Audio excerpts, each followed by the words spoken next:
Soundstripe.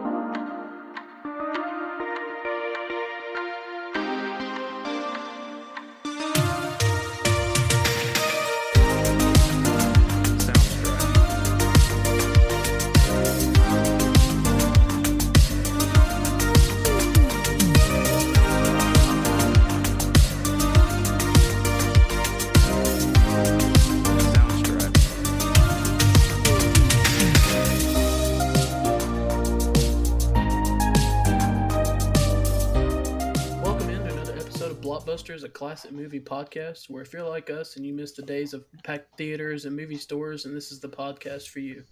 I'm your host, Caleb Suggs, joined me by my co-host, Dakota Lowry. What's up, guys? And Ernie Ferguson. Too high? What do you mean too high? I want to know how much time you spend before every episode trying to figure out what quote you're going to open up with. When I would listen to the movie, I'll write different ones down. If I could have done the rub a little jalapeno up my nose to get it running. Yeah. That it was just too wordy. Last week's was too wordy, so I was like, okay, keep it down. And then half the stuff, I can't say just because there's too many cuss words in it. But I did think about saying that I had propeller lag, and I mean half the quotes from Bob Uecker. Yeah, Harry Doyle. Yeah. I understand that. Do you? I just picture you writing your quotes down, and then you're like testing them out of your wife to see which one sounds good, and she's just please leave me alone. She does not care. But I mean, there's stuff, or it's stuff that my brother and I will say to each other, which I even had the circle, but I forgot about it. Give him the hater. We'll say that to each other. So if there's a movie that both my brother and I have watched that we will do something to each other all the time, then that's But then if you ask my wife, I am useless. I am useless except for when you come to like knowledge of pop culture stuff, and so I can remember stupid quotes like that. So, Dakota, how much fun did you have watching this movie? I don't feel like you're a huge baseball guy. Yeah. I mean, don't get me wrong. Like, I enjoyed watching baseball. It's still a good movie, though. I mean, I enjoyed watching it. It wasn't bad. There's a lot of humorous parts in it that I really enjoyed. Well, I'm super excited. This obviously was my pick, but one of my favorite movies. So is this your favorite baseball movie? Probably. I don't know. It'd be either this or Moneyball. I have. I'll be honest. Other than like maybe 42, I don't know that I can think of many other baseball movies. Well, I mean, obviously, I know me and Ernie are both big baseball guys, but yeah. I would probably say this. I love Moneyball, though. But then again, Moneyball, there's not a lot of baseball that actually happens in it. It's more about the behind the scenes. So it's a little different. Isn't that the one? Sorry, I know this is way off topic. Isn't that the one where they have like so much money? They have a very small budget that you were telling me about. Yeah, it's got small market baseball team that basically has to nickel and dime and try to, compete. Yeah, with like the Yankees who. Yeah. Okay. And it's got Brad Pitt who is haven't watched it, but I've heard of of everything he does. So here's a question, and I'll be interested in this. Y'all may not be able to answer it this fast, but I'll be interested in Dakota, who's not a baseball guy. But if you had a walkout song, it could be walking to work, and you're in the door, and a song comes out.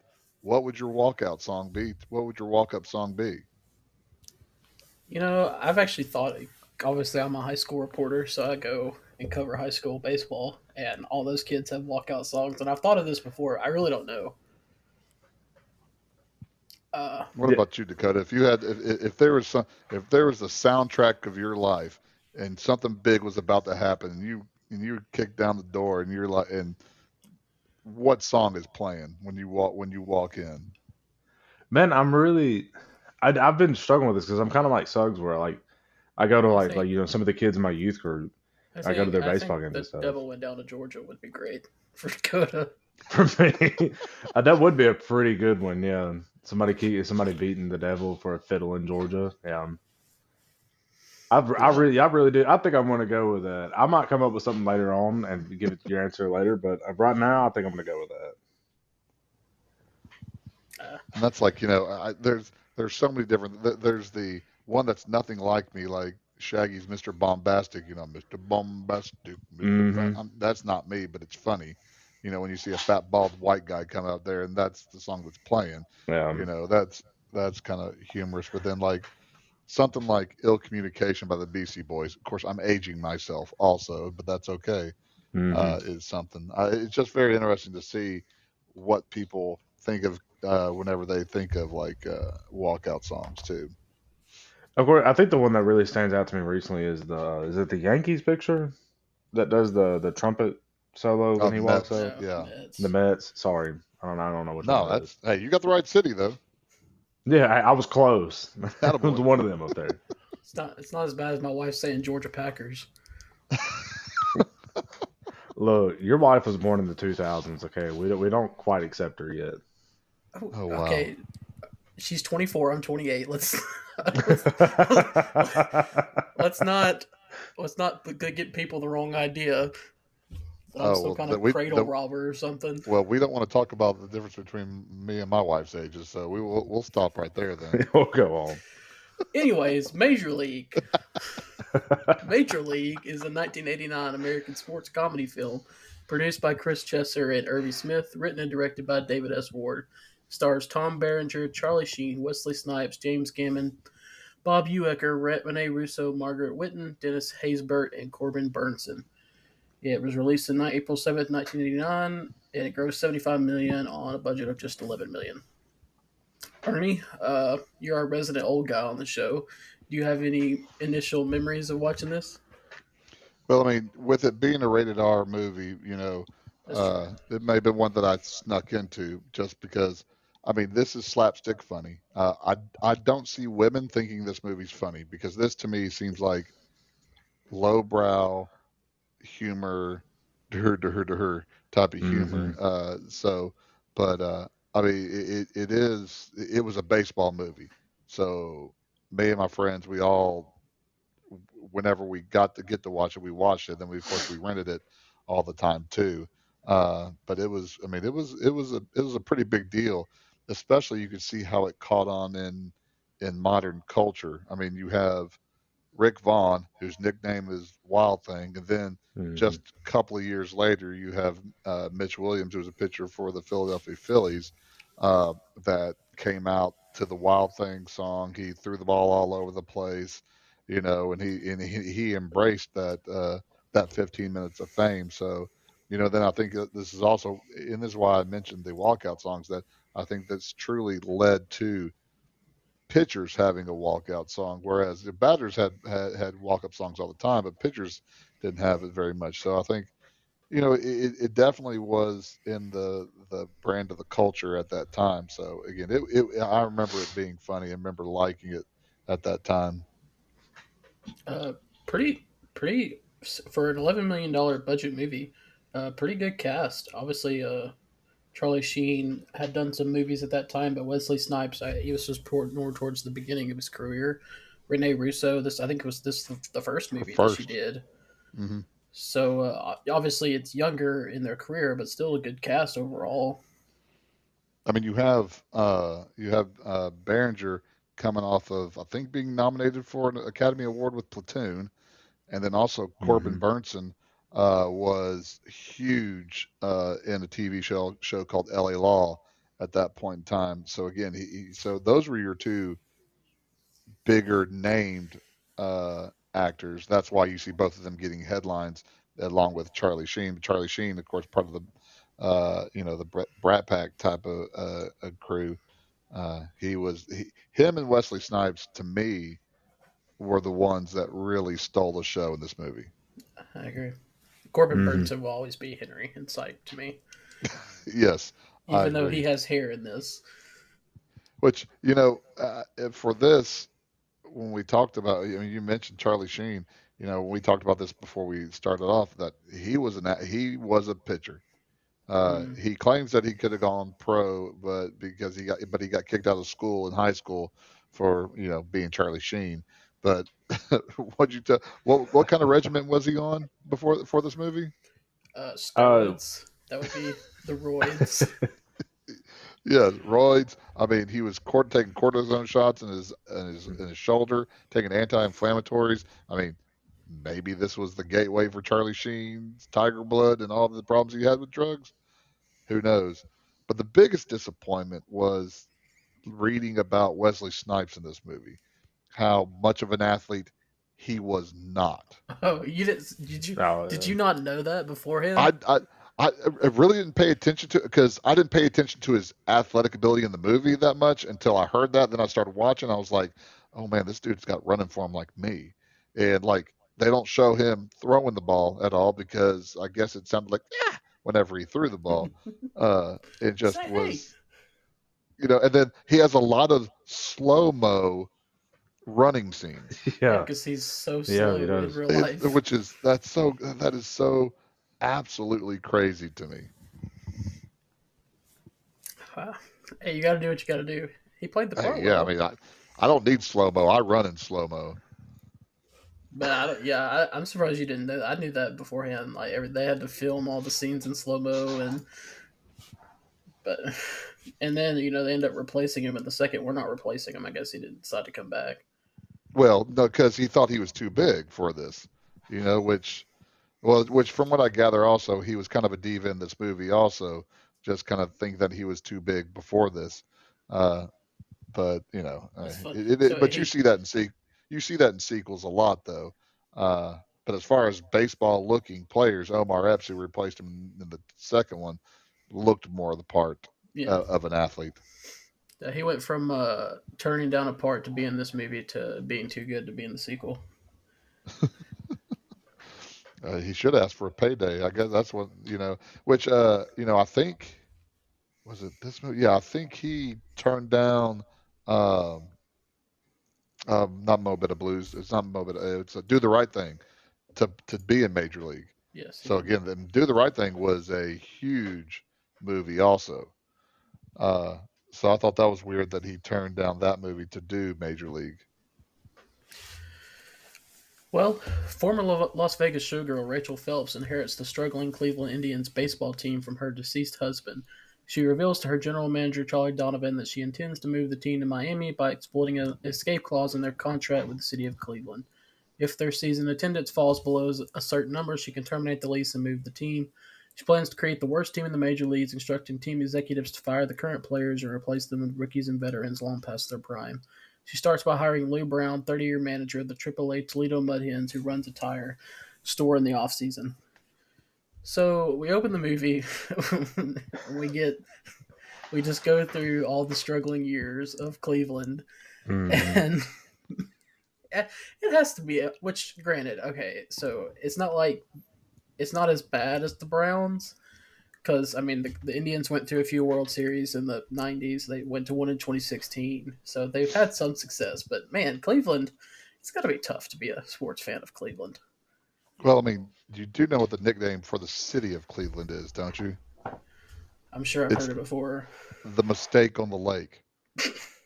I mean, I, so I I mean, had no idea I have about not. that. I have not I that heard is have that not heard before. that one. yes, that is the nickname for Cleveland, and so you know, if that's why the whole montage of Cleveland, I mean, blue collar, worn out town, pollution, just ugly looking, which is not anything that you think of when you think baseball. You think of Florida, Arizona, sunshine, but it's just like smog. It's just, I mean, the, it's just, it is the perfect drop back because it's not the Cleveland Indian fans and the Cleveland Brown fans are dedicated fans. I know they didn't portray that at the beginning of the movie because the stands were empty, but I mean the Cleveland fans were very dedicated fans, and again, it just makes sense that the owner's wife wanted to relocate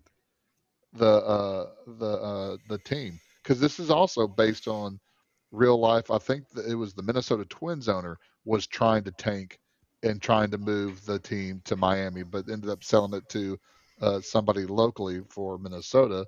And then you can also parallel to the Oakland A's currently, who were tanking so the owner can move them to Las Vegas. So this isn't unheard of. No, um, I haven't heard mistake in the lake. I have heard Cleveland being the city equivalent of a slap in the face. Um, but yeah, I have a friend who's a Browns fan, and he's very dedicated. I don't know how he does it, and he's not even from Cleveland, so I can't imagine people that are actually from Cleveland. So So let's hey, be honest. Are we just referring to you 3 years ago when Baker no, Mayfield was with the no, Browns? we're not. Oh, is that the bandwagon he was on then? Oh yeah. I was a Baker. I was just a Baker Mayfield fan, but then look. It's tough when you're in Alabama, which finally I just found a team. Growing up, I was always a Brett Favre fan, and then after he retired, like for the 17th time, So you went I to the had Browns? no. I didn't really have a team, and I liked Baker. Baker reminded me of Brett Favre when he was coming out of college. But then I spent like a half a season with rooting for the Browns. I'm like, this sucks. I can't do Did this. you buy a whole jersey and everything for it I do. too? I still have it. I mean, I still like Baker. I can't blame you for still having it. Yeah. I still have it somewhere. I don't think I've worn it in a long time. But Which I like in the early montage also of all the Mm-hmm. different people just talking about the Indians and how awful they're going to be, Mm-hmm. which again, irony upon irony is like, I believe it was 90, maybe 95. I don't know. I can't remember the year when the Indians lost to the Florida Marlins, who were in Miami in the World Series, again, foreshadowing of stuff in the future that they didn't even know about. But that was, I thought that was really kind of very interesting. The whole entire future look at that I think type that of was Mm-hmm. thing. '97. They lost to the Braves 97. in '95. Which, I, as go ahead. I also really liked in the beginning when he's just trying to call people just to Hmm. and what is it? Just calling people, just trying to find a manager for the team. So Just silly. over and over and over and over, and they're like, I've got somebody calling about some white balls on the other line. Let me, I'll be right back. Yeah, the whole scene where first of all, I think it's funny that she has like a newspaper clipping about them saying she's not fit to run. Like it's like it's fuel for her, like it would be for an athlete to prove these people wrong, and then she goes into about how she wants them to lose so much that. So it's Yeah, like, huh. she's like proving their point. But Like, then like she pulls out the list of players, and they're just like going through this, and he's like, "This guy's dead." Well, Cross then him off. take cross him him off off the the list. list. She was perfect in that role. I mean, there were some people Yeah, in this movie that were absolutely perfect, and she was absolutely perfect. Ugh. Well, spring training begins in Tucson, Arizona, with Phelps' list of players likely to fail. Jake Taylor, former All-Star catcher with bad knees, third baseman Roger Dorn, a prima donna more concerned with his financial portfolio than playing good baseball, aging starting pitcher Eddie Harris, who has resorted to doctoring the baseball, outfielder Pay. I just put a little jalapeno in my nose. Jalapenos up the nose. Put some snot on the ball. Outfielder Pedro Serrano, a voodoo practicing power slugger who has trouble hitting breaking balls. Speedy outfielder Willie Mays Hayes, who can steal bases but can't hit. And rookie pitcher Ricky Vaughn, an ex-con who has a 100-mile-per-hour fastball but no control, earning him the nickname Wild. Reading the players makes it that much more funnier. That's, oh Like yeah. I mean, you meet them this all might, and you realize how dysfunctional they are, but actually like reading all their issues makes it more funny. the, Mm-hmm. this is this is the best part of the movie to me, the spring training. And somebody compared this to Moneyball, where each of these guys could do one thing and one thing well. Now, again, they didn't say they were great, but that's the predecessor to Moneyball. But just I mean, them calling Ricky Vaughn and he's in prison. That's funny. Then you have Serrano walking up looking like Blade, a bad version of Blade with his all this leather and stuff like that. And oh my bat needs a hat. And, he takes the off the driver of Dorn also. But I mean, just that whole entire thing, the introduction was perfect. I loved it, and like you said, it's a great way to introduce them and all their issues that they have, and the manager is just talking to them like they're awful and talking to himself about they're awful. My thing is, if you got cut off this team, how bad were you? Honestly, that's kind of what I was thinking too. This whole time was like, there's got to be some of these players. I've never played baseball, but surely I could throw a straighter pitch than Ricky Vaughn. I might not be able to throw 100 miles an hour, but I could at least get it across the plate. Which was funny watching Harris pitch. Which Harris, the actor himself, used to pitch. Of course, like he was 90 years old or something like that. But just, I mean, the whole entire thing about he had Crisco, he had Barbadol, he had Vagisil, he had jalapeno juice. I mean, which What? again, growing up and watching baseball, there was a pitcher named Gaylord Perry who was renowned for doing this stuff. I mean, they checked him for Vaseline all the time because I mean that's how he ended up pitching as long as he did. So I thought again, Harris was a funny character for me. What? Because I like picking fights. Wasn't there a pitcher on the Mets back in the day that the Mets didn't like? No, not the pitcher for the Astros, your team, that the Mets didn't like. They thought he was doing some stuff like that. Oh, that was it was Mike Scott. They accused him of scuffing the ball. That was when the split finger pitch first came out. Uh, and a lot of people were accused. It wasn't like Joe Negro with the Twins when they asked when he had the fingernail file in the back pocket and he pulled it out and everybody was wandering around checking his glove and all that kind of stuff and he pulled out his back pocket. And it just happened that one umpire was looking down the ground and saw that fingernail file come out. But yeah, well the Mets are Mets, so who cares what the Mets think? It's And funny. they won a World Series with half their team on cocaine. But so I mean, but that's okay. No roids, but they can get juiced up on coke. That's all right. Hey, no roids. It's not. They wasn't performing enhanced. It was just a little something to get them through the season. Were they not? There's a debate if they were or not. Because I don't know if Doc Gooden could have pitched as well as he did without some nose candy. I'm not going to get off on the Lord. side. The 86 Well- Mets. We could spend a long time talking about the 86 Mets. I mean, But, a lot of them came from the California Penal League too. I think. Going back to the movie, Yeah, I was about to. you get your.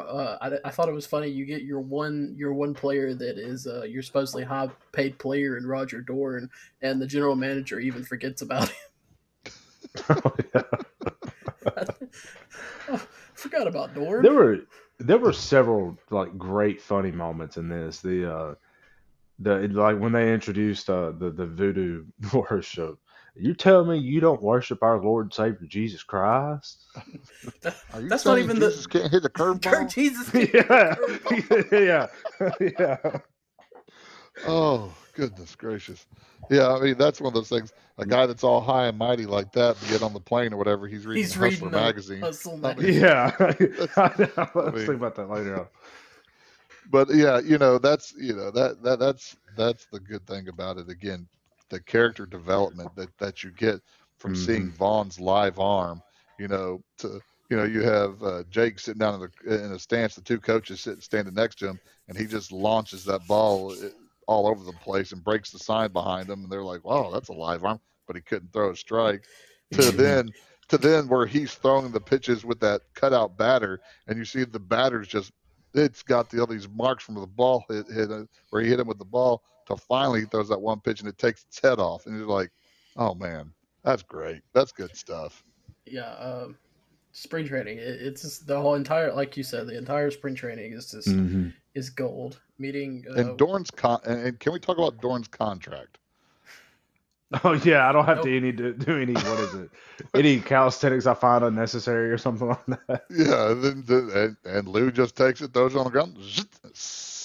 There you go. That's what I think of your contract. and then we go. We leave spring training. I wanted to get into this because it doesn't mention this in the next paragraph, but we leave spring training and we know everybody that's going to be on the team. Then we meet Lynn and Renee Russo. I mean, I was kind of surprised that this was her first movie. Yeah. But you don't like Renee Russo? No, I love Renee Russo. I hate this part in the movie. Oh, the scene The where love they story. meet at the restaurant. it does nothing. The love story does absolutely nothing for the movie. No, but Nothing. I mean, what's a movie without a love story? Give me more Lou Brown. Give me more Yeah. of Lou Brown and his assistant coaches ragging on the players instead of again. I guess this is having a daughter. Also, here is the lady that he left 3 years, or she broke up with him because he slept with a stewardess, and he was caught with missed fuel injection. He was also had some girl in the beginning of the movie. Then there was another one that had the paternity test, but yet she forgives him at the end of the movie. And I'm Hmm. like, come on. Not only And that, not but that he was a stalker or anything like that, just walking into her home multiple times and two different homes. Yeah. curb checking his car while he was following her. I mean, I know he had a piece of junk car, but I mean, dude, don't curb check it as you're following her. He I don't turns the even. corner, goes, dunk. How can you Hmm. just ride an elevator up to a penthouse like that? I would think that. Now, okay, somewhere like New York, I can see where they have places like that. But you're going to tell me in Cleveland, Ohio, in the '80s, that there's some hot snotty like type of apartment like that? Nah, that ain't happening. I kind of think I kind of agree with Suggs. Like, where's the person at the front who's like, you're not just gonna let some random stranger walking in and be like, oh yeah, you can go on up to their house, you know. Which I mean, I guess it's a different time period, but I mean, it's like you said, it gave kind of really a lot of stalker vibes the entire time when like Yes. she's sitting there in her recliner and he just walks upstairs and she's just like, oh okay, yeah, you're in the house. I'm like, what? What? Yeah, that's the one that is a huge detractor for me. That part of the story. Jake was not my favorite part of the story, anyways. I wasn't. I didn't particularly care for his part of the story. I mean, I understand what he did. If you've seen Bull Durham, I'll give you a Crash Davis over Jake. I wasn't fond of. I'm not a big Tom Berenger fan, anyways. There's not too much that I've gone, ooh, Tom Berenger, you're really good Hmm. in this movie. There's a couple things, but not too much. Well, early on, the players struggled to come together as a team, with a feud developing between Dorn and Vaughn. But they win a few games under Brown and Taylor's leadership. They discover Vaughn has poor eyesight, and once fitted with glasses, he becomes a dominant pitcher. Team morale and performance improve, so Phelps cancels several amenities, but they continue to build on their strengths. Meanwhile, Taylor reconnects with his old girlfriend Lynn and tries to rekindle their relationship, even though she is engaged to be married. Um, the, So this is where we have Bob Euchre taking over yes, the show, Hmm. and I am all for that. And we're first introduced with him. The season hadn't even started yet, and he's got a Jack Daniels bottle next to him right off the bat. Hmm. I mean, it's just that's what I love it. The side characters like the guys in the stands, like with my quote, the guy hit a home run. He said, "Oh, that's too high." The guy said, "Too I high? What does that mean?" You know, the guy. I think it was one of the guys that was saying that was the janitor from Scrubs, that was in the stands. But you had the GM was drinking Malox during the whole entire time, so he needed that stuff to calm his stomach down. And that's he Hmm. just and he starts saying stuff, and the his sidekick said, "You can't say that." And he said, "Ah, nobody's listening anyways." Just all Yeah. Bob all, Euchre all is his great. lines were ad lib too. I mean, they pretty much just told him to go out there and just do whatever. I mean, they would give him like general direction of what needs to be talked about, but the lines like just a bit outside. Like that's all just him. Hmm. It was like the ball four, ball eight, ball 12. That was so close. Just barely missed the strike zone. Which I'm trying to figure out what came first for Bob Euchre, because he was also famous in some, I believe it was Miller Lite commercials, of having front row seats. And he said he comes to a baseball game. He says, "I must be in the front row," and then they show him later. He's like at the farthest part of the baseball park, and that's where they put him. Kind of a Rodney Dangerfield type of. He was very good at really self-deprecating humor, and that's kind of his claim to fame as an announcer, because he was an announcer for the Milwaukee Brewers for a long time, which makes a lot of sense since this was recorded. Most of this was recorded where the Milwaukee Brewers played. Also, Mm-hmm. Yeah, he was an announcer for 54 years, I believe is what it says here. he's classic, a classic baseball guy that you'd like to listen to. Yeah. In 2024, having turned 90 years old, he began his 54th season calling the Brewers games.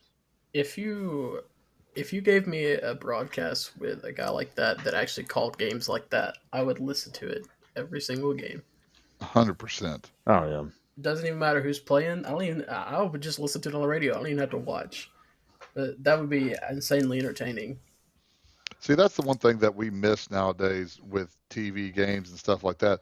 Radio broadcasters, I mean, they had to paint pictures and they had to tell stories, and that's the one thing I do miss about just listening to baseball, on the radio was, again, there were some people that could paint pictures with words, and it was awesome. I still listen to baseball broadcasts every once in a while, especially now with the way that the MLB controls their games, where it blackouts and everything, where it's so hard to, unless you want to pay a lot of money for DirecTV or whatever. But baseball definitely above basketball and probably above football too. Baseball announcing, and it's just I can listen to a baseball broadcast and I would be okay with that. Yeah. Because one of the things my dad always said about my great granddad was that like he would always have one of the games on TV and have a different game playing on the radio, but know what was going on in the middle of, know what was going on in both games, but still couldn't tell you who in the world he was because of dementia. It's just it's something that it's an art that's kind of being lost in the new age, I guess. Well, after winning a grand total of 15 games, Phelps thinks that I'm not reading this. It's just me talking, but Phelps thinks that they're doing too good, so she has to cut back on some things. I'm not gonna lie. I don't fly anyways. I don't do flying. But if I came out there and saw that piece of crap plane that they wanted me to get on, I would be busing it to the next game, or just finding a whole career. I mean, I'm already playing for this trash Indians teams. I can't be making that much money anyways. Which before that, before they switched from the jet to the propeller plane, the jacuzzi tub or whatever that they had, where they put the propeller, propeller that was smoking in there. I'm thinking my toes immediately curled up, and I was like, okay, I'm getting my toes and my legs as close to my body, my torso as I can, because I don't want to sit there and go get them chopped off in there. Mm-hmm. That was after, actually. The plane was the first thing. Oh, the plane was the first thing. The best it part was the plane, and then they're sitting on the tarmac and they're putting duct tape on the wing. Yep. As they read. Is that when he starts reading Moby Dick? He's sitting there reading Moby Dick. Yeah, American literature. And don't get me wrong. Did it not say that it was a comic book on the front? Like he wasn't reading the actual book. Like he was reading the comic book version. I think it was like a graphic. It was before it was a graphic novel. I think that's kind of what it implied. It's a colorful Reader's Digest version of the big long book. And then Snipes asked him, "Why are you reading that?" And he's like, "This happens to be a classic piece of American literature."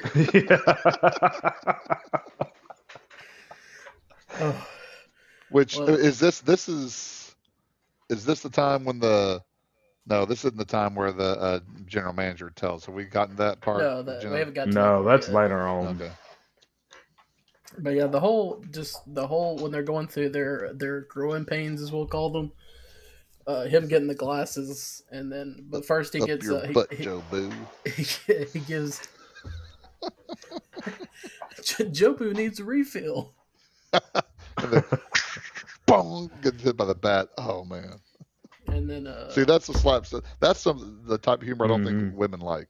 Is just, I mean, you the karma's coming to get him, and then the bat comes and just clocks him in the back of the head. That's good chucklery there. And then he gets his first autograph for being in the Hall of Shame. Yeah. Yeah, I mean, if I were talking what you were saying, like I didn't even try to convince my wife to try to, like, some of the other movies we've done, like A Few Good Men and Twister and stuff. I'm like, hey, like, why don't you sit down and watch this? I didn't even make an attempt with this one. I was like, hey, I've got to watch this movie. That's exactly because my wife and I watched Twisters and we watched A Few Good Men, and I did the same thing with mine. I was like, I told her, I said, I'm not even going to put you through this because I know you won't like it. hmm She walked in the living room a couple times and was just like, what in the world are you watching? I'm pretty sure my wife was in the room when I watched this a few weeks ago. She just said she don't remember it though, so She is probably rolling her eyes half the time. it's probably majority of Hmm. movies that I watch. Well, nearly 3/4 of the way through the season, the team is 60-61, far exceeding expectations. And fans have begun to fill the stands. At this point, Donovan, tired of Phelps' manipulations, reveals her scheme to Brown, who informs the team that she intended them to finish last so she could fire them and then get better players after the move to Miami. Taylor decides that the only thing left to do is to win the whole effing thing, to which the team agrees. Would you not kind of feel like something was going on when all your stuff keeps breaking and your hot water's not working and your machines aren't like? I feel If you like you would were, have. to me, if you were real Major League Baseball players, yes. But Yeah. you have Dorn and you have Jake. The rest of them are ragnots. Yeah. And even Jake's a ragnot at that point in time in his career too. So they're just happy that they're getting the league minimum, other than Dorn, league minimum of $65,000 a year at that time. Yeah, that's not bad. That's not bad. I No, mean, it's not Yeah, but I bad at think all for that I time. think it's, I think it is important to remind yourself through this. Like, this is still a Major League Baseball franchise. Like, yes, they're not poor. Yeah. I mean, you can't. but they're not like they are now. That's one No, thing we have to no. remember. This is, I mean, because these aren't the multi-million-dollar contract players, though. There's not the hmm Roger Dorn has the multi-million-dollar contract players, but the rest of these are the league minimum guys that are just, I mean, $60,000. But that doesn't talk about your insurance. That doesn't talk about all this other kind of stuff. So I mean, it hmm sounds like a lot, but that's not necessarily a lot, especially if you're living out of a hotel or like for some reason having Vaughn and Jake like live together, which I'm like, Yeah. why? But so Uh, again, yes, it does sound like a good deal of money, but again, you're also talking about guys hmm that probably don't know how to control their money, i.e., look at Jake's car, uh, also, Yeah. because he didn't diversify his portfolio like Dorn did. how good is a manager as Lou Brown? Because like it makes sense after this when they start winning because they're motivated. But at this Yeah, point, they're 60-61. I know a lot of. I mean, Dakota, I know you don't really watch baseball that much, but there's a lot of teams today that have really talented players that are around 500 or under 500. So for this hmm team to be one game under 500 with the players and the roster, I mean, even the general manager, like, he was like, "You've done a great job," and he's like, 60-61 is not really great. He's like, "Well, this team it is." yeah. So hey, Lou Brown. Which Uh, they say that they end up with 90 wins. So that means they finished the season going 30-11 their last 41 games. Yeah. That with again, this is the baseball guy in me with two pitchers, Vaseline jalapeno snot guy, and the Wild Thing. okay, we know it's not really two But pictures, he's got glasses although now. He could see straight. I do think as much. I just was going on about how great of a manager Lou Brown is. Um, First, I mean, I know it was different back in the '80s as opposed to it is now, but you're not having pitchers go 9 innings if they're struggling. I Mm, mean, well, I mean, like you had like Red Maddox throw a 78 pitch game, so I'm not saying it couldn't happen. But if your pitcher has his arm is feeling like Jello, he's loading the bases, like Vaughn did in one game. Yeah, and he's like, hey, let's just leave it in here. Let's see if he can finish it. No, you're bringing in the bullpen. but I mean, it's for me though. It's also like, okay, Harris's arm is always dangling off. I mean, that's literally why he's hmm that's why he's using the snot balls, And so, but again, you are talking about, I mean, different a different era. I mean, 19 was it 1989? Nice, 89. 1989. Brett Saberhagen through 12 complete games, and that was in the American League. And then Tim Belcher and Bruce Hurst through 10 complete games in the National League. So with those three guys throwing 32 complete games, guarantee you that's more than the entire Major League Baseball is right now. And that's just the dip. So to me, that's not as a big of a deal. Why you let him pitch? I don't have a problem letting him pitch in the ninth, but letting Ricky Vaughn come in to pitch to Haywood after he's lit him up. To me, you bring him into the batter before Haywood to get him, but Yeah, then let that him get doesn't warmed make up, for yeah. cinema though. No, Um, yeah. Hey, he had a hunch. Which, by the way, can we talk about Haywood also? The actor Oh, that played Haywood, his name is Pete Vukovic, which he was a Cy Young Award winner in 1982. So he was a pitcher, and but they had him as a batter, and so I thought that was pretty cool that the or Duke or whatever name, the closer, was also a real life Major League Baseball player too. And then the third base coach was Weaver. I can't remember his name. He was a real life baseball player too for the Indians. So I thought that was Haywood cool reminded too. me a little bit of John Kruk. Not as much dip in the mouth.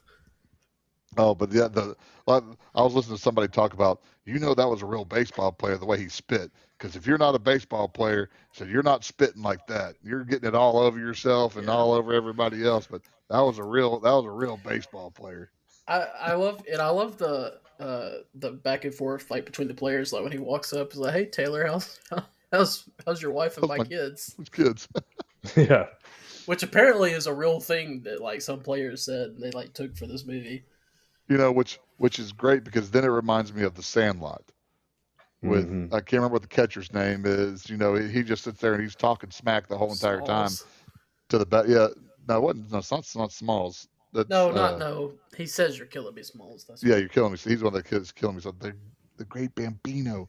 But that is one of those things that's good about baseball is like, I mean, you're there 9 innings. You're going to be talking to people. You're going to have good conversations. You're going to have some awful conversations, and you're going to talk about people's mama, daddy, sister, mother, pet, rock, and all this kind of stuff, And that's the one thing I like what they did, like just talking, like when Willie Mays Hayes got the accidental first hit, and the first baseman's talking to him. I think it was Haywood also.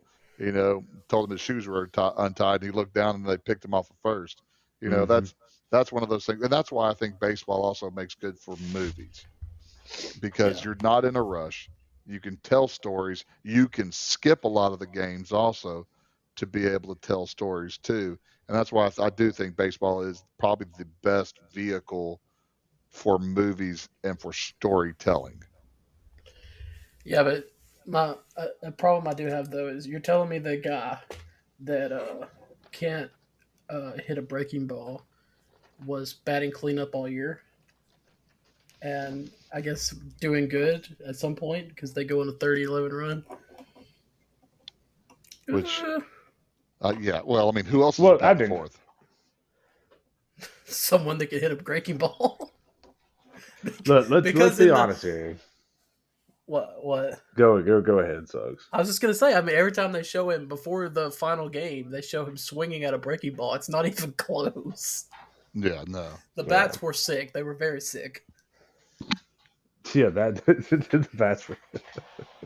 But I also think you have to realize, there's not a lot of things about this movie that are also realistic. Like, so I think with I guess the liberties they've took with other things, like I give it to it just as part of the storyline, of just making a good movie, making something that's.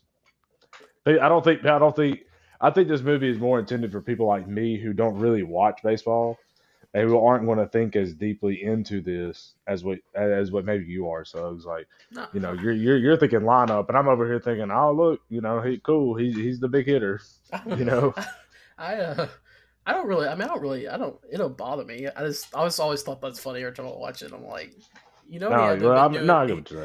he probably, if they don't show stats in the movie, but if they showed stats, he probably would have been hitting, something decent. I'm like, dude can't hit a breaking ball. But anyways, The Indians climb in the standings until they're tied with the New York Yankees for first place in the American League East Division on the final day of the season, requiring a one-game playoff to determine the division champion and a bid to the ALCS. Watching the team's celebration on television, Dorn's wife Suzanne sees him in an embrace with another woman. In revenge, she sleeps with Vaughn, who is unaware of who she is, and informs Dorn just before he leaves for the ballpark the next morning. Okay, I have two things that are really important I want to say right here. First, it's really funny to me that which I mean it's the Yankees and that makes for cinema, but it's just funny to me that the Yankees are who they're having to beat for the division because of how bad they were in the 80s. Yes. I mean they were. I mean it's always going to be the Yankees, but the Yankees were bad in the 80s. Yes. So that's but. And I love this movie. Okay, you guys know that I picked it. I've talked a lot about it. I love this movie. I've seen it a ton of times.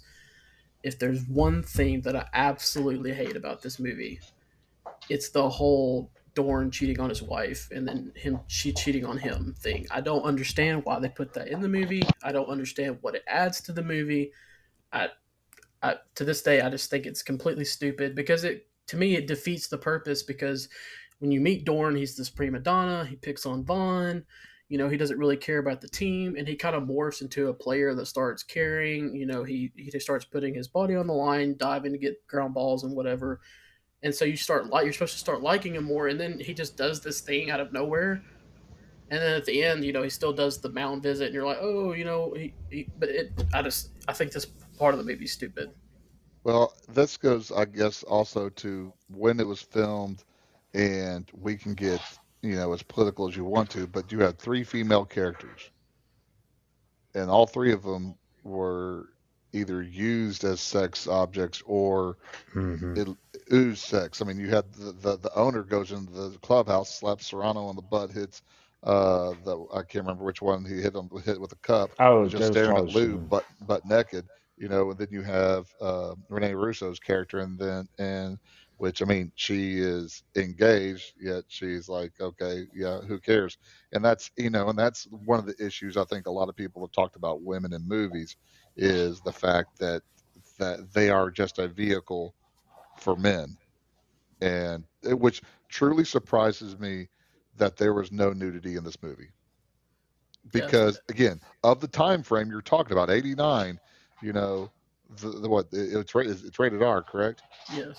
And that's just for language, so it truly surprises me that there was not nudity in this movie, because again, it would be on par for a slapstick comedy whose women are just there to be sexualized, basically, to not have nudity in it. But I just don't. No, it doesn't progress anything other than it progresses the relationship between uh Ricky and Dorn, and Does it? it and I, I'm sorry, I mean, I'm going to punch you at the end of the game, and then we're friends now. Just because I punched you, I got it over with. And I'm thinking also, Dorn, you just cheated on your wife. Where do you get off to? I mean, being the bigger man out of all this too. that's what I mean. That's what. First of all, I don't really know that it progresses it. I think if you could have completely left this out and they do the mound visit at the end, it just would have been fine because he picks on him the whole movie. Yes. So it would have been completely fine. But then it just completely defeats the purpose of they're building this character. No, granted, Dorn, he's not Taylor or Vaughn or Willie Mays Hayes important in this movie, but he's still an important character. So you're building him from being this unlikable, only cares about himself guy to more of a team player, and then you just kind of throw it out the window because he cheats on his wife. I don't care what you do in the final game. You cheat on your wife, so I'm going to like you a little bit less. Yeah. So I I mean, he just wasn't there. There's very little to like about him, anyways. exactly. So I don't. I just. Every time I watch this, I just look at that part and I'm like, why? Why did they film this? Why did they put this in the movie? I don't. Mm-hmm. So here's another question: is how in the world did his wife find him? How did Dorn's wife find Ricky Vaughn? Because it's not like there was Twitter going on. Not like there's a whole. I mean, of all, you're telling me there's just one bar in Cleveland that people go to, and she finds him. But again, I guess there's just some things that people feel like, oh, it should be in the movie. If you're going to introduce the wife, which they did at the early on, whenever Jake went to the house, They introduce the wife. Well, now we have the wife do something. Yeah, I don't. So what is she going to do? I Okay, would. here's what we're going to do with it. I would feel a little bit better. I still wouldn't like it. I still would think it was stupid. But maybe if they explain it like they took out the alternate ending that was supposed to be in the movie, but then it didn't receive well, so they took that out and they had to add something in, so they filmed this. You know, at least that makes some sense of why they put it in. It still would be stupid, but at least that would make some sense. And I'm like with you. I mean, what did they leave on the cutting room floor? Again, anything with Lou, with Lou, and dealing with this team would have been better than that. Mm-hmm. I truly wish I would have had more Lou in the movie. Yeah, I don't. I don't know. It's a Okay, so let's go to a positive part after this, because after they win, you know, we have the American Express commercial, which Oh yeah. was again, it shows you again what a tool Dorn is, because he is very stiff when he talks, and that was perfect. And don't steal home without it. That's that was perfect, because there were American Express commercials that were kind of like that too, where it had real life athletes and people like that, and they said don't leave home without it. And so that to me was also a chef kiss kind of moment too for the movie. Well, in the playoff game, the Yankees take a 2-0 lead, but the Indians tie the game. In the bottom of the ninth, Hayes scores the run that wins the Indians division. As the team celebrates, Doran finds Vaughn, punches him, then embraces him. Taylor sees Lynn, who no longer is wearing her engagement ring. She joins him in the celebration. So, the opening scene to the game might be one of my favorite scenes in any sports movie ever. Where it cuts to and it's in like the sky with over the Yeah. stadium, and then it Mm-hmm. goes through like the warming up. Harris is warming up, and then the moment the music is great throughout the whole thing, and then the moment where they take the field and you see the entire stadium is packed compared to the way it was with the first game when it was not packed. So I love everything about that scene. So this is one of my highlights of the movie. The whole final game is a highlight to me. I thought, obviously they didn't go through all 9 innings, but I thought it was some great baseball movie action. Mm-hmm. And this was recorded or filmed with 20,000 people in the stands. So this was a real crowd. They talked.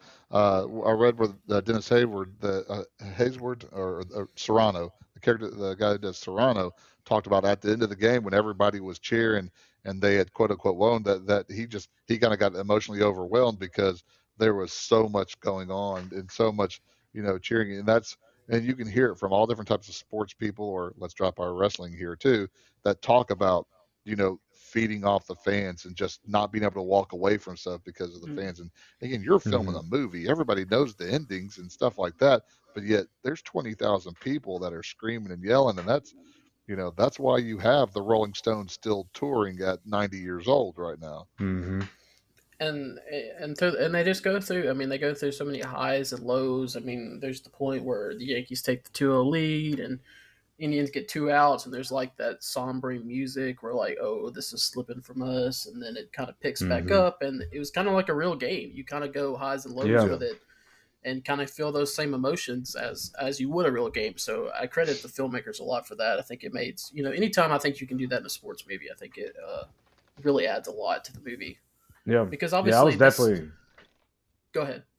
Yeah, I was definitely on the edge of my seat, like through that whole thing, like as if I was watching for it and like rooting for an actual, team, like on TV as if it was a real game. And this And was then the first time that I noticed one, they, other than that entrance shot that you talked about above the stadium, which is perfect, the whole entire bringing Ricky Vaughn in the game when he busts through the wall, they start playing Wild Thing, Mm-hmm. everybody goes nuts and stuff like that. He gets on the mound when he has his back turned and he claps his glove and he turns around and they just kind of focus in on him. That was a great moment. It also was the first Mm-hmm. time I realized in uniform, Ricky Vaughn looks like a nerd. He's got the long Yeah, with the sleeves. with He's the got the glasses. Yeah. glasses. He looks straight laced, and then out of it, you can see his hair better. You can see the earring and all that kind of stuff. I was like, Mm-hmm. he really transforms him who Ricky is when he's in between the white lines, and that was probably the peak for me, especially when Lou comes in and says, "Give him the heater." I like that part too, which really kind of disappoints me towards baseball wise. The end. Now I smiled when they scored the winning run, but you can't tell me that third baseman couldn't have thrown Jake with two bad knees out, couldn't have thrown him out at first base. Yeah. Man, Yeah, probably. that I was mean, that's a little bit strong, but I mean, granted, they weren't expecting him to bunt, so it's a little, I don't know how yeah. far back he would have been, so it's believable. I don't, would it probably happen? No, but it's believable. So that kind of made me go, eh. But again, it's a movie, so I will release my disbelief there. Yeah. But I'm Yeah. sorry, when the movie ends on him holding up Renee Russo because she doesn't have a wedding ring and they're Mhm. getting back together, that to me, I'm like, that you just marred a great ending. I don't need to have her in there at all. Yeah. Yeah. Just have the team. Yeah, but I don't know if I say more it, but yeah, it could have been, it would have been fine without it. But I So didn't want to go back because I didn't want to just say what you went through. Ricky Vaughn walking out to Wild thing, like that has to be its own discussion because every time I watch this scene, I probably rewind that part about 5 times. The It is a whole good scene. it Yes. really it is. it's so great. Just him, and it's like give me Vaughn, and then he comes out and it starts as soon as he steps around. It starts, and just him and it's a great song. It gets me pumped up every time I Mhm. watch it. Yeah, I that's what. think. Go ahead, Dakota. Sorry, I think, and this is changing the subject a little bit. Sorry, I think my biggest gripe with this whole scene, like don't get me wrong, like that is a great scene, and there is things, but like, I guess my biggest thing with this whole arena right here is like, she had to have fewer than what was it, 800,000, fans in the stadium or whatever throughout the whole season, and I'm like, they've been on like a 30 win streak at this point, or like 30 and 11, or what, a 32 and 11, or whatever you said it was. Like, I'm pretty sure that they've already hit that limit. Like, there's no leaving it at this point. Why is she so upset? Yeah, I mean, I, you're not moving to Miami this year, so you might as well Well, try to make money. well, she's exactly that. Yeah. okay. So for one, you probably wouldn't know this, Dakota, but there's an alternate ending that was supposed Yeah. to be the real ending where it comes to find out that she wasn't didn't actually want to move to Miami. That JK. she was trying to do this to what's the word I'm looking for? And Like motivate. yeah. And so but it was like I guess they did soft release or something, and it wasn't well received. So they took it out, and they had to reshoot some things, and so that's kind of some of that is in the movie, but that they reshot because of this. But it's believable. I mean, if you're all she cares about is herself and money. So even though she's still the owner of the team, so she still has to be there. But obviously she's not enjoying it because she wants to be in Miami. So it makes sense that she would still be mad. Yeah. Yeah. And now, I mean, I could their say that. success is just reminding her of what dream she's not going to get to realize. And then all Yeah, the I cheering could see that, man. fans, it's in character. You wouldn't. I don't think you would want her. I feel like there's a reason why they ended up not going with the alternate ending. The way she was Yeah. built in this movie, I think people would have not liked it if it had been a turn where she starts to cheer them or something. Yeah. Realistically, it makes no sense, but cinematically, it makes perfect sense, and it's Yeah, good I see cinema what you're saying. Man. because what I guess one of her last words was a cuss word or something like that. She just looks straight at the camera, and goes, and I was like, that's perfect right there. Mm-hmm. Especially after the GM, she told the GM to sit down, and he just looked at her and went, And like then we that. get That was I'm sorry. But then we get to the mound visit where Vaughn and Dorn comes out, and he's like, I could have done "Strike, without that too. strike this." I would have been fine with it had they not done the cheating thing, Yeah. because you build this whole thing up where Dorn's picking on him the whole time, and Now he finally comes to respect him. I mean, obviously Dorn's still a butthole, but at least it would be more of like, respectable. Like, hey, Vaughn, he finally respects Vaughn. But you add the cheating thing, it just is. But anyways, he throws 3 pitches. Gets Haywood out 101, which at that time was a huge deal. I mean, Yes. I know, yeah. I mean, which granted, throwing 101 these days is still a big deal, but there's a lot more pitchers that do it. Yeah. So I imagine back then there was not very many. I don't know, Ernie. Maybe no, it really wasn't. You didn't see it very often, hardly at all. Now they also say that like Nolan Ryan probably threw 100 and something, well over 100, because of the clocks weren't as sophisticated as they are now. So who knows? We'll just say maybe with inflation there may have been some people pumping 100, but not. I can't recall anybody off the top of my head. Randy Johnson may have been the closest, but I still don't know if he was at 100. My favorite Nolan Ryan story / myth is the one I heard of him throwing the ball and it getting stuck in the dude's side and like slowly rolling out because it got stuck. He threw it so hard it got stuck in his side. There's some great Nolan Ryan myth stories out there, or just stories if you want to believe that have really happened. But overall, so I guess we're at the end of the movie. The Indians win. They win the division. We come to find out. Well, I won't spoil the next movie for if Dakota ever wants to. I'm sure we'll end up doing the next movie because I love the next one too. Even though Ernie doesn't, so I guess that'll make the next episode more exciting. But I hope that is. If that's going to be your next call, which it's not because your next call is already going to be. If that's going to, you're wasting a whole bunch of movie space if you're going straight after with Major League 2. It will not be my next call, but it will be.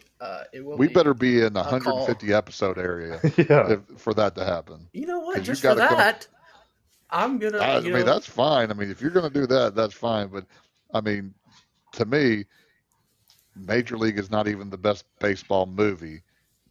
So, that's just that's just kind of what I think. That is your opinion.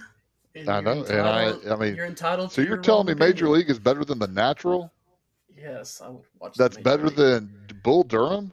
Yes, I would watch. Oh my goodness! Yes, Major League. And I love those movies. There's really not a baseball movie I've ever watched that I don't like, but other than maybe The Sandlot, and I don't dislike. Whoa! Rewind. You don't like The Sandlot? I don't.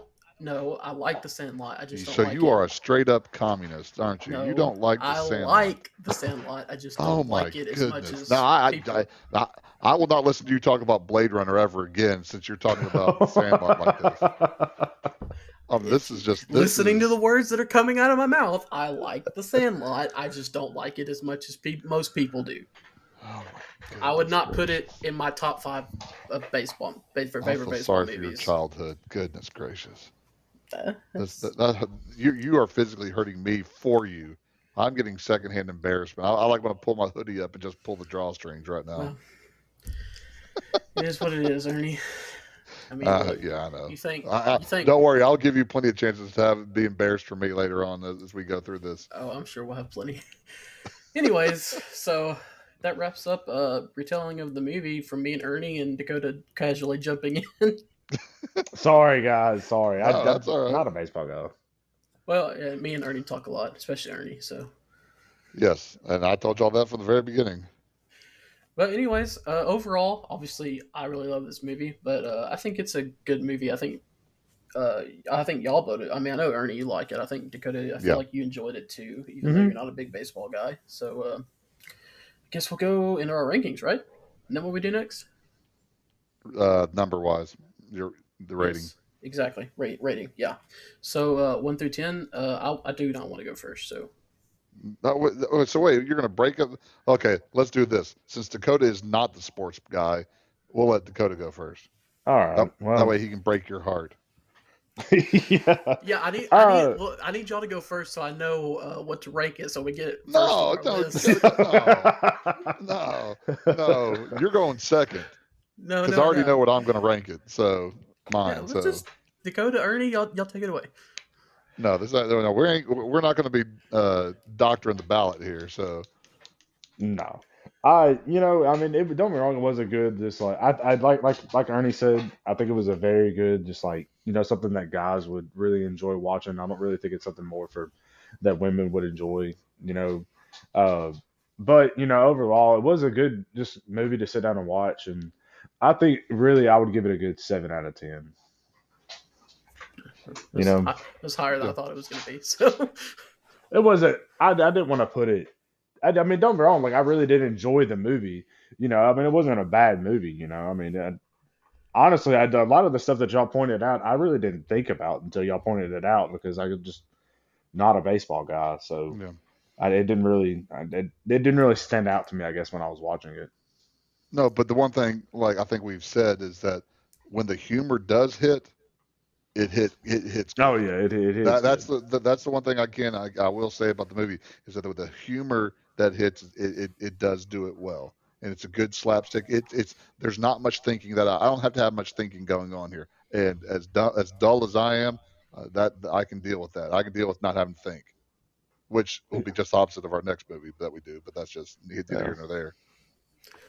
Which is Ernie, kind of your nice. ranking? Like, cause I've had when I'd watched this, I really did have like a pretty long and stressful day where I had to think a lot that day. So it was really nice just to sit down and just be able to watch it and just be able to laugh and not have to think about what was going on and just enjoy it. Yeah. Uh, I really had a tough time with this. I'm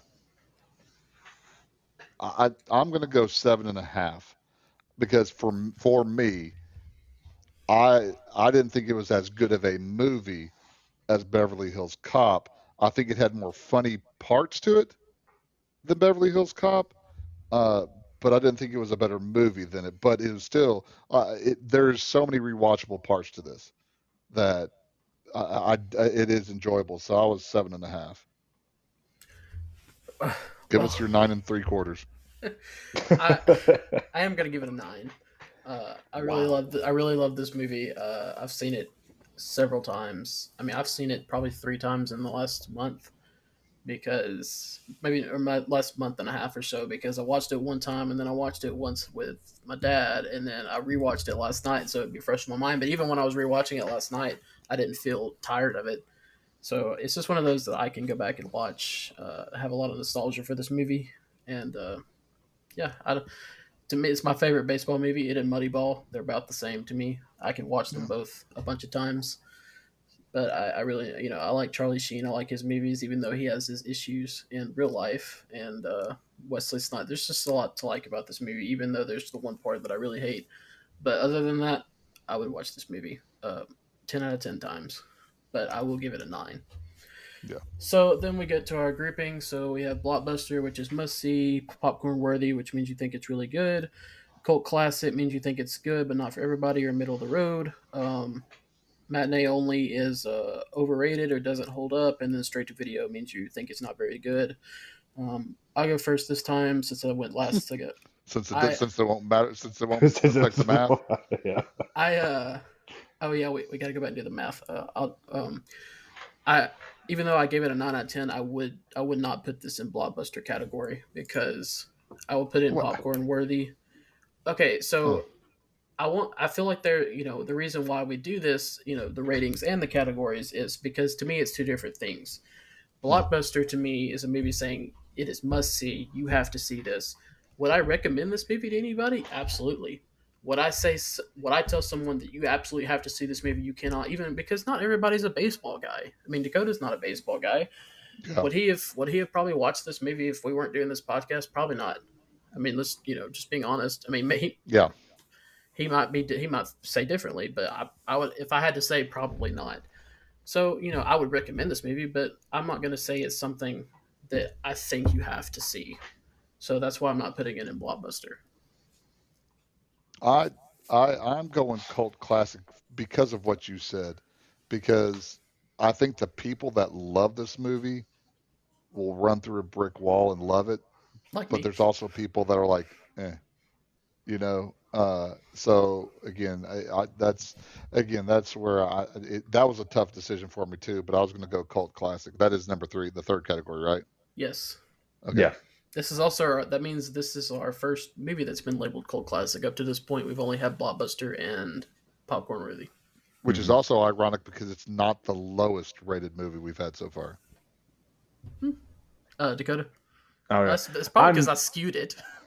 But we'll get to that in a minute. Dakota. I'm gonna go with Ferg on this one and say it's a cult classic.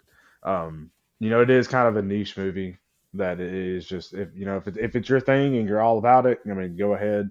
I think it's kind of one of those things that like other cult classic movies that people are just like all gung ho about, but then you have people like me who watch it and it's just like, I mean, yeah, it was good, but it wasn't. You probably never watch it again, will you? Probably not. I mean, I'll be honest. At my house, and I have it on. Yeah, I mean, if you sit down and you're like, hey, you want to watch Major League, sure. I mean, if it's on, it's there, I'll watch it. But if I have a choice of another movie to watch that I'm like, something that's going to make me laugh or just a feel good movie, like I'm probably going to pick something else. It's not bad, but it's not. If you're looking for a no-brainer where you don't have to think, you're doing something else, and it's a great background movie for me where I don't necessarily have to pay attention, but then I can also look up and I'm going, okay, I know this part's coming up, and I'm going to watch this because Bob, you're freaking hilarious. Yeah.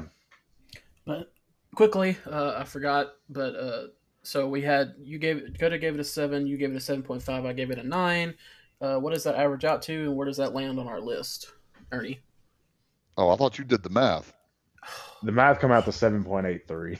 Yeah. 7.83. 7.83 puts it at number 4. It puts it right above Beverly Hills Cop and right below Twister. And now that I think about this, I still can't believe Twister's that high.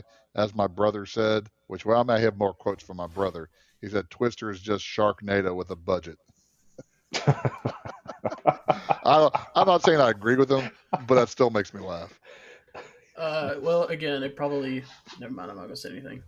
All right, guys, before we log off, anything to add? I don't. Okay, well, again... Just watch out for that jalapeno juice. We appreciate everybody that's been listening. We've gone double-digit listens on every episode so far, which may not mean a lot to a lot of people, but it means a ton to us. Yes. So, yeah, what is our next movie we're doing? Oh, that's right. Our next movie will be Ernie's choice of Usual Suspects, which I have never seen. So I know absolutely nothing about it. It'll be the first time we've done a movie where I've seen not even a clip of. Yes. So you will both enjoy it. Don't look up anything about the movie. Okay. Just watch it. So, matinee only, right? No, I'm telling you. It's going to be at least a popcorn for you. It might be a blockbuster, but I'm not going to put that. I'm not going to put that on. I'm not going to put that on you, Ricky Bobby. All right. Well, we shall see. We shall see, Ernest. We shall see. But anyways, yes. Next episode. Our next episode will be Usual Suspects 1995. That was Ernie's choice. So, if you're like Ernie and you love that movie, make sure to listen. But other than that, thanks guys for listening, and have a good day.